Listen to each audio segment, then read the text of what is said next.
As active galactic nuclei show, space is a violent place.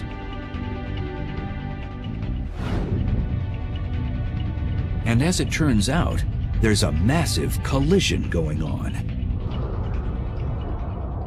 Right in our own backyard. The culprit? A galaxy called the Canis Major Dwarf Galaxy. As the name implies, dwarf galaxies are small, making them even more difficult to detect.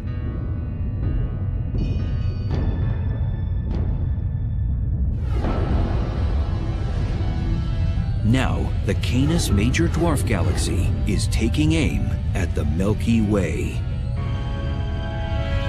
Two galaxies on a collision course from which, thanks to gravity, there is no escape.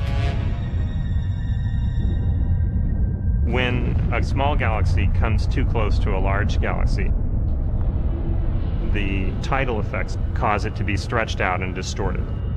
So the gravitational attraction of the larger galaxy will actually pull and stretch the stars in the smaller galaxy. So a collection of galaxies that has a relative spacing compared to their size, about like the way these pucks are laid out on the ice, all these galaxies would be moving through space with respect to one another. But every once in a while, one of these galaxies is going to bonk into another one. Now, when that happens, the shape of the galaxies would actually become distorted and stretched out. Pucks are solid. Galaxies are made of individual stars, each of which feels the gravity of all the others, and they become distorted and torn into tidal tails, a big swooping arc of stars in either direction.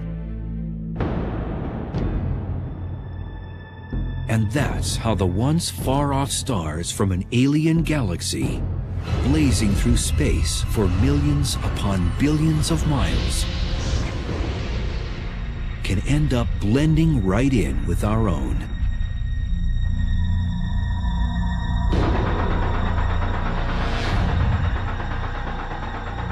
But what caused these stars to clump together in galaxies?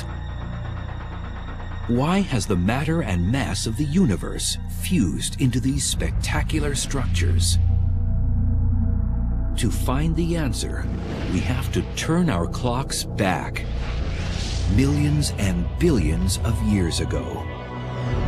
Go back far enough, and you reach a point where all the matter and space and time become compressed and compacted into an infinitely small point, a gravitational singularity of infinite dimension. It's a point that exploded with a spectacular Big Bang.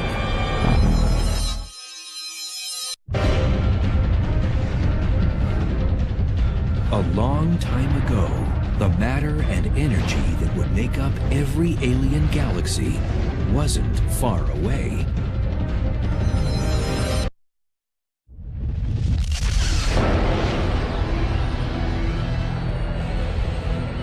Everything that ever became an alien galaxy sprung forth from a gravitational singularity that has come to be known as the Big Bang. If you run a film of the universe backwards in your mind, eventually you get to a point where the density would become extremely high. If you go far enough, all the mass and energy that we have in the universe would be in a single location, and you would find infinite density. We think that the expansion of the universe is telling us something very profound, that the universe has a beginning point in time. In those moments after the Big Bang, the rules of our universe and stars took shape. And one of the biggest rules was the law of gravity. After the Big Bang, the universe, of course, was expanding. But there were some parts that were denser than others. Those denser parts started gravitationally contracting, and they formed galaxies. Pockets of gas within those gravitationally contracting clouds formed stars, because those pockets gravitationally contracted even more than the general cloud of gas. It would take hundreds of millions of years for the first galaxy to coalesce into existence.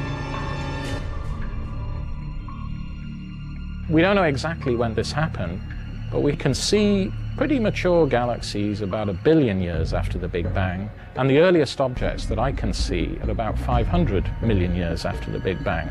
So it's within this period that we think the very earliest objects switched on.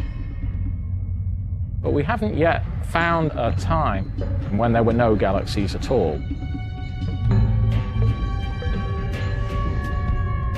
To learn more about alien galaxies, we need to solve the many mysteries of our Milky Way's own place in the universe.